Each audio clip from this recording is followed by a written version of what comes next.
Aanu hesitated, her mother's warning ringing in her ears. I don't think I can. I have to study, Jare. Ejiro laughed. Study for what? Exams are next year. Come on, leave a little. After much persuasion, Aanu reluctantly agreed. All right, fine, but only for a short while. Oh. Immediately, Ejiro called Oni to come pick them from school. Soon, the trio found themselves in Oni's car, the music blasting as they sped towards what they thought would be a night of fun.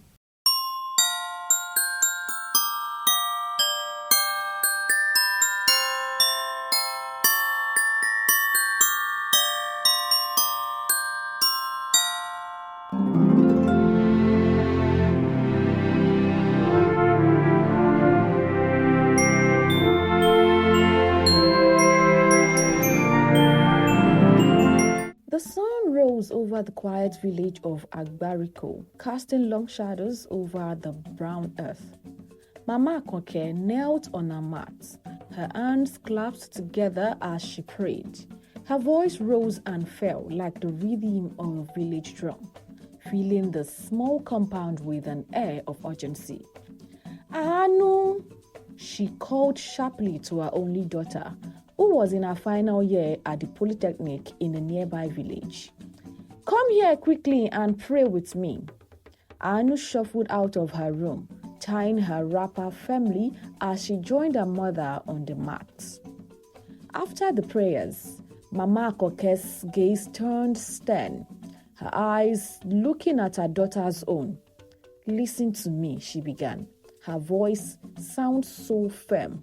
Today, no matter what anyone says, do not follow them anywhere. Not to the markets, not to a party, nowhere. Do you hear me? Aanu nodded reluctantly, her thoughts already wandering to her plans for the day. I hear you, Mama, she said, but her mind was somewhere else. Later that morning, dressed in a neatly ironed blouse and skirts, Aanu waved her mother goodbye and stepped into the bright sunlight.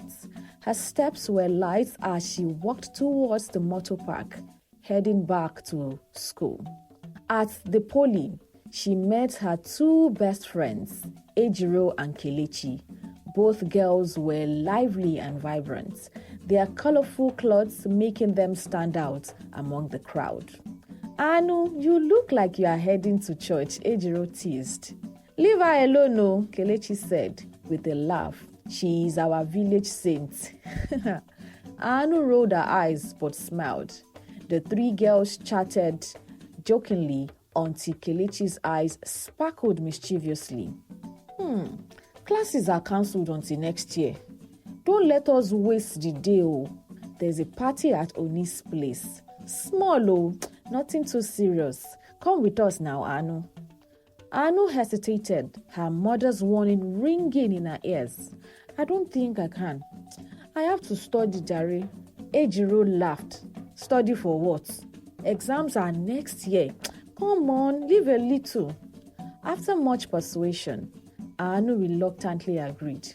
All right, fine, but only for a short while. Oh. Immediately, Ejiro called Oni to come pick them from school. Soon, the trio found themselves in Oni's car, the music blasting as they sped towards what they thought would be a night of fun. Aanu couldn't shake the unease in her heart, but her friends' laughter were infectious. She chose to push her doubts aside, unaware that her life was about to take a dark turn. Oni's house was alive with music and chatter. The compound buzzed with young people dancing, laughing, and enjoying themselves. Aanu, who was shy at first, found herself loosening up. She danced with Oni's friend Dapo, while Ejiro and Kelechi paired up with other boys. The evening seemed harmless until Oni clapped his hands for attention. Friends, he said, his voice cutting through the noise. We are going to a private spot for something special. His grin didn't quite reach his eyes, but the group cheered happily. The girls, slightly tipsy from the drinks, followed Oni and his friends to a hotel. A lavish table was already set with steaming food and bottles of wine. Oni pulled out chairs for the girls, flashing them with what seemed to be a charming smile. "Eat, my queens," he said. Aanu's phone buzzed on the table, her mother's name flashing on the screen. But she hesitated and ignored it, thinking she would call her back later. As the night wore on, her vision began to blur. The lively music faded into the hum and her limbs grew heavy. One by one, the girls slumped and darkness enveloped them. When Aanu opened her eyes, she wasn't in the hotel anymore.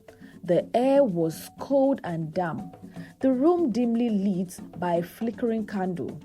Cracked walls surrounded her and broken windows revealed nothing but endless darkness outside.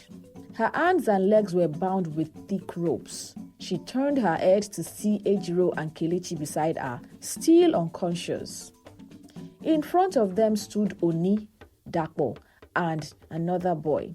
Their cheerful faces were gone and was replaced by cold, emotionless stares. From the shadows, an old man emerged, holding knives in varying shapes and sizes. His presence was suffocating, the air thick with an unspoken menace.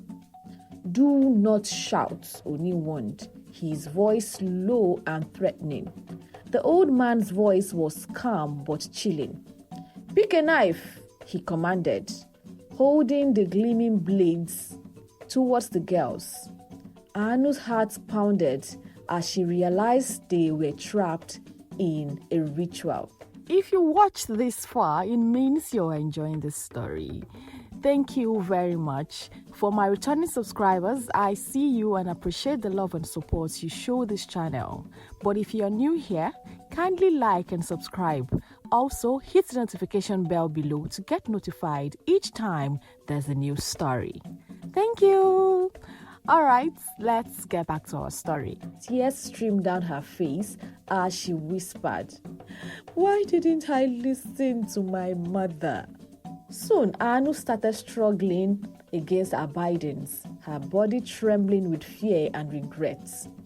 Ejiro and Kelechi began to stare, their eyes widening in horror as they took in the scene. The old man poured a dark liquid into a wooden cup and handed it to Kelechi. "Drink," he commanded. Kelechi's lips trembled. "Please, no," she begged. But Oni and his friends held her down, forcing the liquid into her mouth. Moments later, her body went limp, her eyes wide with terror. The old man raised a knife and with a swift motion ended her life. Blood filled the calabash as the chants of Oni and his friends echoed through the room. Aanu screamed, her cries piercing the oppressive silence. She fought as they brought the cup to her mouth. Her body rejected the liquid each time. The old man said, "She is strong," and he became frustrated. He turned to Ejiro, who was too weak to resist, and she eventually succumbed to the same fate as Kelechi. By the time the old man returned to Aanu, her will to fight was almost gone, yet her body continued to resist the poison. The old man was furious. He then declared, "She cannot be killed. Leave her to live as a shell of herself." At almost dawn, Oni and his friends dumped Aanu's battered body by the roadside opposite Agbariko's bustling markets. A market woman carrying tomatoes was the first to see her and screamed, drawing the crowd. "Who is she?" someone asked. Mama Akonke nearby pushed through the crowd and let out a wail upon seeing her daughter. "Ah, Aanu!" she cried out, cradling her daughter's frail body. Aanu's weak eyes fluttered open briefly. "Mama," she whispered before collapsing again. Without hesitation, Mama Akonke carried her to the prophet's house, praying desperately for her child's life. Meanwhile, Oni and his friends speed away laughing about their nights, but their celebration was short-lived. Minutes from the market, their car collided with a truck. The crash was brutal. Raji died instantly while Oni and Dapo were severely injured. Back at the prophet's house, Aanu began to recover, though she remained weak and scarred. The prophet's prayer and herbs worked slowly, but her spirit remained broken. As words of the crash and Aanu's ordeal spread, the village buzzed with talks of divine justice. Oni and Dapo were arrested at the hospital and they faced a lifetime of regrets and imprisonment. Their dreams of wealth had turned to ashes. Aanu's story became a cautionary tale for the village. Parents warned their children about the dangers of bad company, and young people vowed to be more conscious. Mama Akonke held her daughter close, grateful for her life but forever haunted by the cost. The lesson echoed through Agbariko. Be careful who you follow home. Thank you for watching. If you enjoyed this story, please don't forget to like, comment, and subscribe to this channel for more captivating stories. Bye.